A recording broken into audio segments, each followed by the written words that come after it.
नमस्कार मित्रों, आप सभी का स्वागत करता हूं मधुरम हिंदी के इस डिजिटल प्लेटफॉर्म पर। मित्रों, इन दिनों पूरे भारतवर्ष में एक योजना विशेष की चर्चा बड़े जोरों पर है। योजना का नाम आप सभी जान रहे हैं, अग्निपथ। इस अग्निपथ पर चलकर हमारे देश के युवा बनेंगे अग्निवीर। इस योजना को परीक्षा के दृष्टिकोण से भी समझना बहुत महत्वपूर्ण है।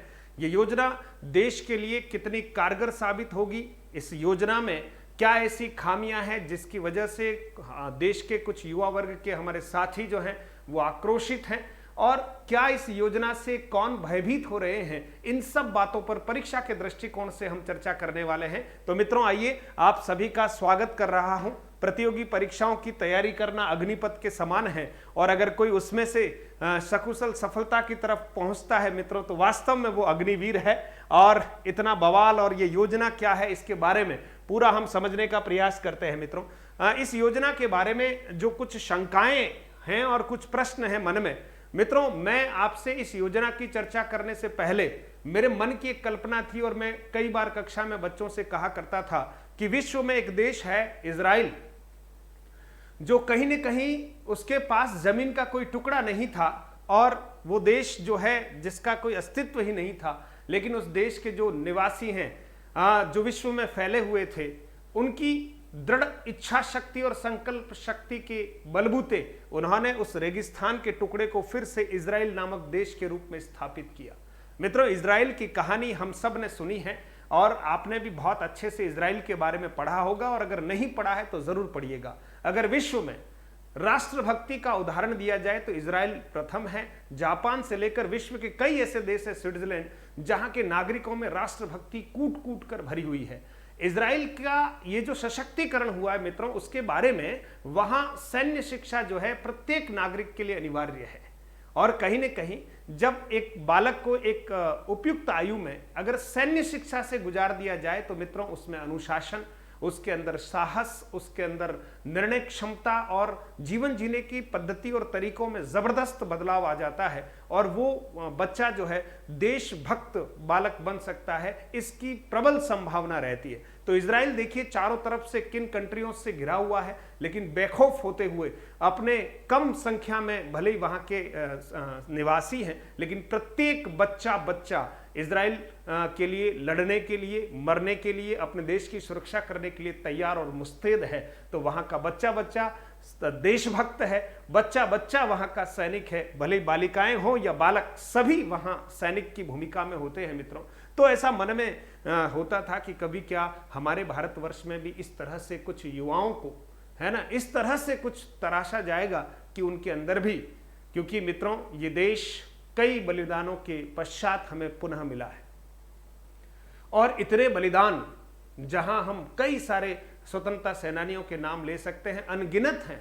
ये सुभाष चंद्र बोस का देश है, ये महात्मा गांधी का देश है ना, ये शहीद भगत सिंह का देश है, मदन मोहन मालवीय का देश है, गोपाल कृष्ण गोखले का देश है, और अनाम झांसी की रानी का देश है, अनाम इतने कितने सारे नाम लें, है ना, उन सब का देश है। मित्रों, महाराणा प्रताप का देश है, शिवाजी का देश है, और स्वामी विवेकानंद, राजा राम मोहन राय, न जाने कितने कितने हमारे ऐसे पुरोधा हैं जिन्होंने अपने रक्त से सिंचित करके इस देश को पुनः खड़ा किया है। और अब जब इस तरह की कुछ योजनाएं आती है, तो इन योजनाओं का विरोध कितना जायज है, क्योंकि प्रत्येक व्यक्ति को भारत का संविधान ये स्वतंत्रता देता है कि उसको अभिव्यक्ति का अधिकार है। इसलिए कोई भी योजना हो, उसके बारे में हम अपने मत या विचार प्रकट कर सकते हैं। विरोध करने वाले युवाओं के पास भी वो अधिकार है, और समर्थन करने वाले युवाओं के पास भी वो अधिकार है कि वो अपनी अभिव्यक्ति कर सकते हैं। तो आइए इस योजना के बारे में कुछ समझने का प्रयास करते हैं। क्या भारत के बच्चे को राष्ट्रभक्ति से ओतप्रोत करना चाहती है सरकार? ये भी एक प्रश्न है। क्या भारत इजराइल की पद्धति पर आगे बढ़ रहा है? ये भी एक प्रश्न है बहुत सारे लोगों के मन में। क्या अग्निपथ पर चलकर हमारे युवा अग्निवीर बन पाएंगे? क्या जैसा सोचा जा रहा है, क्या वास्तव में वैसा होगा? क्यों जरूरी है युवाओं के लिए ऐसी योजनाएं? ये भी एक प्रश्न है कि ऐसी योजना आखिर क्यों जरूरी हो गई कि सरकार ने ऐसी योजना पर चिंतन किया है। क्या अग्निवीर बन पाएंगे अनुशासित? क्या जो अग्निवीर हैं वो अनुशासित बन पाएंगे? ऐसे अनेकानेक प्रश्न पूरे भारतवर्ष के हमारे युवाओं के मन में, नागरिकों के मन में है और समय रहते रहते इन सब प्रश्नों के उत्तर हमें मिलते जाएंगे। देखिए क्या है अग्निपथ योजना, इस पर हमारा फोकस है मित्रों। इंडियन आर्मी, नेवी, एयरफोर्स में सैनिक के रूप में 4 वर्ष के लिए भर्ती का मौका मिलने वाला है। युवाओं को 4 वर्ष के लिए भर्ती का क्या मिलने वाला है, मौका मिलने वाला है।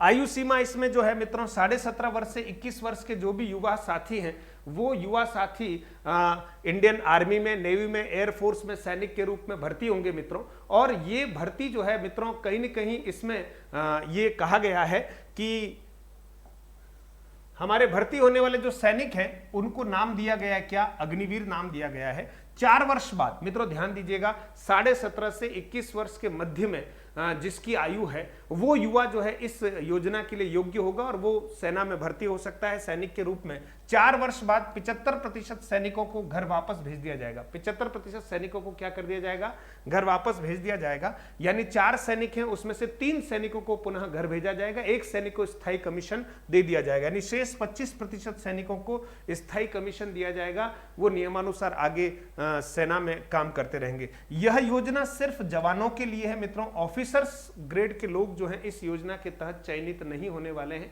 इसलिए ये रिक्रूटमेंट जो है वो केवल जवानों के लिए है, तीनों विंग में।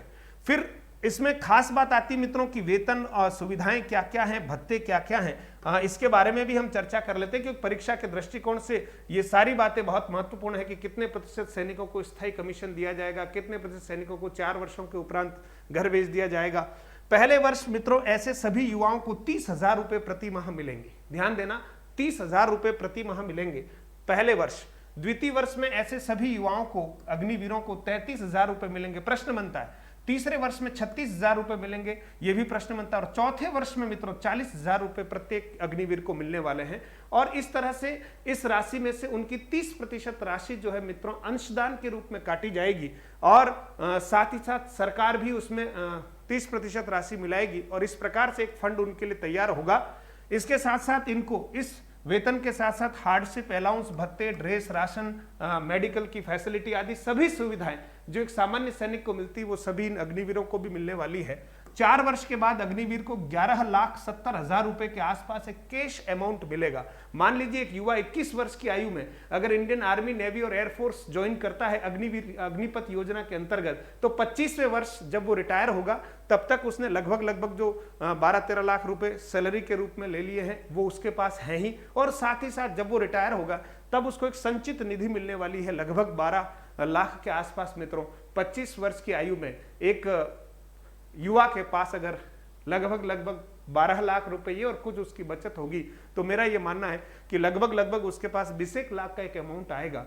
ये अमाउंट उसके लिए बहुत महत्वपूर्ण है। अच्छा, इस योजना में कई राज्यों ने यह घोषणा कर दी है और रक्षा मंत्रालय भी इस पर विचार कर रहा है कि ये जो अग्निवीर हैं इनको 4 वर्ष के बाद यानी 25 वर्ष के बाद जब वो अन्य सेवाओं में जाना चाहते हैं तो उनको विशेष प्रकार के फायदे पहुंचाए जाएंगे, आरक्षण जैसी स्थितियां हैं।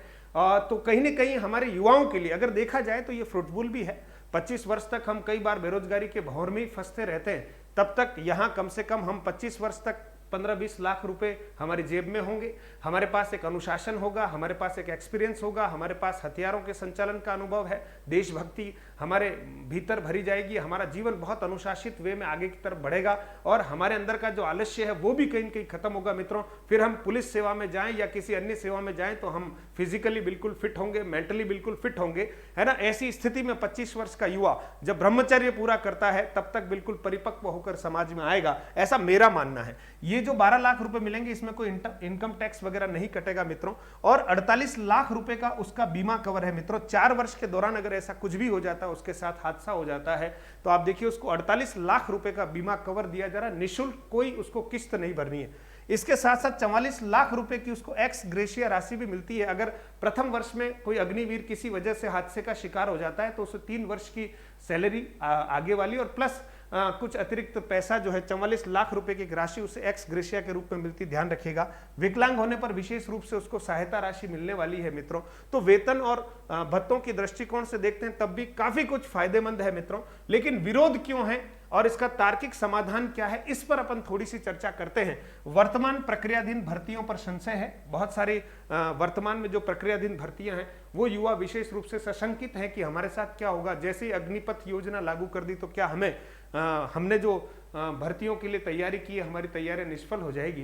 तो मित्रों, हो सकता है इसका एक समाधान जो निकाला जाए कि जिनकी भर्ती हो चुकी है उन्हें उस रूप में ही पुराने नियमों के अनुसार लिया जाए और उनको नियुक्तियां दे दी जाए, और अब इसके बाद जब भी भर्तियां हो तो वो इस योजना के अंतर्गत हो, तो हो सकता है कि विरोध की स्थितियां हैं वो कुछ कम हो जाएगी।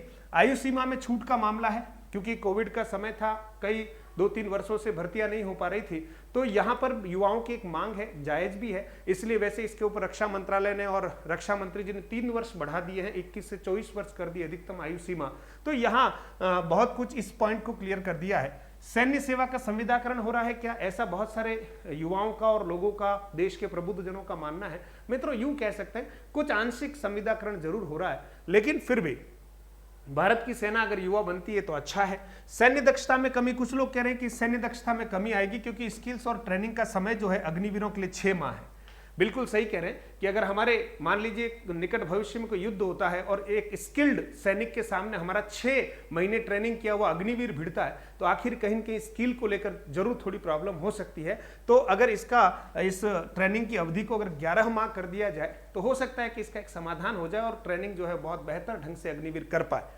मित्रों, फिर मोटिवेशन की कमी आएगी। ऐसा है कि 4 साल बाद जब हमें घर जाना ही है तो इतने मोटिवेट होकर युवा कार्य नहीं करेंगे। शायद इस पॉइंट में मुझे कमी लगती है कि युवा हैं, भारत माता के लिए काम कर रहे हैं, भारत माता के हैं, तो मित्रों उनमें मोटिवेशन की कमी नहीं होनी चाहिए, क्योंकि इसके बाद भी हमारे एक्स सर्विसमैन जो हैं सेवा करते हैं और वो आकर विभिन्न प्रकार की सेवाओं में बहुत अच्छा प्रदर्शन कर रहे हैं। तो मित्रों, यहाँ पर मोटिवेशन की कमी वाली बात तो थोड़ा मुझे ठीक नहीं लग रही। समाज के सैन्यकरण का खतरा, आतंकवाद, उग्रवाद, ऐसा, तो मित्रों ये भी एक आशंका है। एक व्यक्ति जब 4 वर्ष तक अच्छे वातावरण में और देशभक्ति से युक्त वातावरण में अगर कोई ट्रेनिंग लेता है तो उसका मन और तन पूरा राष्ट्र को समर्पित होगा, तो शायद जब भी ऐसे कोई खतरे होंगे तो वो उससे निपटने के लिए सक्षम होगा। जहां तक मेरा मानना है ऐसी स्थिति बन सकती है और रेजिमेंट सिस्टम खत्म होगा। धीरे धीरे हो सकता है इस तरह की स्थितियां बने, लेकिन फिर भी युवाओं को अधिकतम अवसर दिया जाना चाहिए। अभी 4 गुना भर्ती कर रहे हैं, हो सकता है इस 4 गुना को 5 गुना कर दे ताकि अधिकतम युवाओं को इसमें मौका मिले। मित्रों, फायदे क्या है? सेना जवान होगी। मित्रों, भारत की सेना जवान हो जाएगी इस योजना के लागू करने से। अभी औसत आयु वर्ष जो है भारतीय सेना का 32 वर्ष है, लेकिन अगर इस योजना के लागू होने से 25 वर्ष औसत आयु सीमा हो जाएगी। जो सेना अगर कह सकते हैं कि युवा है, बस वही ताकतवर मानी जाती है विश्व में, तो भारत की सेना विश्व में युवा सेना जो है विशेष रूप से मानी जाने वाली है अगर इस योजना के लागू हो जाए तो। सेना का आधुनिकीकरण होगा। मित्रों, जो भी युवा हैं वो बहुत टेक्नोलॉजी फ्रेंडली होते हैं और बहुत अच्छी तरह से वेपन चलाने से लेकर विविध प्रकार के जो ट्रेनिंग्स हैं उसको बहुत अच्छे से ग्रास्प कर पाएंगे। तो ये एक फायदा है। फिर युवाओं और समाज में एक अनुशासन स्थापित होगा, निश्चित तौर पर होगा। आप एक फौजी का जीवन देख लीजिएगा, रिटायरमेंट के बाद किस तरह से समाज की सेवा में लगा रहता है ना। ठीक है, अपवाद सब जगह होते हैं मित्रों, लेकिन फिर भी बहुत प्लान्ड वे में, बहुत स्किल्ड वे में वो अपने जीवन को जीता है और समाज को बहुत कुछ देने का प्रयास करता है। और 4 वर्ष की ट्रेनिंग लेकर आने के बाद युवा के प्रति समाज में एक विशेष सम्मान होगा कि यार इसने 4 वर्ष तक फौज में काम किया है। तो मित्रों, फौजी का जो सम्मान है समाज में, भारत में, वो कम नहीं है। जब भी करगिल जैसे कई युद्ध हुए हैं उसमें पूरा भारतवर्ष जो है सैनिकों के परिवार के लिए, है ना, सैनिकों के लिए समर्पित हुआ है। तन मन धन से उन्होंने उनका समर्थन किया है, सम्मान किया है, उन्हें सहयोग किया है और सरकारों ने भी सहयोग किया है। मित्रों, तो मुझे लगता है इस योजना में जितना विरोध हो रहा है, पता नहीं, अपने अपने दृष्टिकोण है, विचार है, सभी को बात कहने की आजादी है, स्वतंत्रता है, लेकिन मित्रों कहीं न कहीं मुझे लगता है युवाओं का इसमें हित भी है ना। कुछ युवा ऐसे इंटरव्यू टीवी पे देखने को मिल रहे हैं जिन्हें पता ही नहीं है और वो शायद विरोध कर रहे हैं। उन्होंने पूछा जा रहा है कि अग्निपथ योजना है क्या, तो बोले नहीं, हमको तो बुला लिया था, हम आ गए, ये योजना लागू नहीं होनी चाहिए। मित्रों, ऐसे वाक्य भी हमें सुनने को मिलते हैं। क्योंकि हम एक सशक्त राष्ट्र का निर्माण करना चाहते हैं। कोई सी भी पार्टी हो, कोई सा भी मजहब हो, कोई सा भी धर्म हो, लेकिन हम सब भारतीय मित्रों एक भारत श्रेष्ठ भारत की जो हम कहीं न कहीं कल्पना करना चाहते हैं, तो हमारे देश को मजबूत करने में हमारे देश के युवाओं का अगर सहयोग मिलता है तो निश्चित तौर पर मातृभूमि मेरा रंग दे बसंती चोला करते हुए अनेकानेक वीर जो हैं यहाँ पर चले गए मित्रों, उन्होंने आत्मा बलिदान कर लिया। अंग्रेजों ने खूब कत्लेआम किया, मुगलों ने खूब कत्लेआम किया। तो आप सोचिए, जब अब कई मौका मिलता है कि हम देश की सेवा करें, माँ भारती की सेवा करें, और हमारे देश के बच्चे अगर अनुशासित होंगे, स्किल्ड होंगे, है ना, और वेल प्लान तरीके से वो अपने जीवन को आगे की तरफ बढ़ाएंगे, तो मुझे लगता है ये योजना परीक्षा के दृष्टिकोण से भी आपने चर्चा कर ली। सोच बदले, राष्ट्र बदलेगा, हम युवा हैं, साबित करेंगे, और देश प्रथम सब है बाद में, देश पहले सब बाद में है। जय हिंद मित्रों, ये योजना आपके परीक्षा के दृष्टिकोण से भी बहुत उपयोगी है, और चिंतन कीजिएगा कि क्या हम ठीक तरह से आगे बढ़ रहे हैं या नहीं। जय हिंद।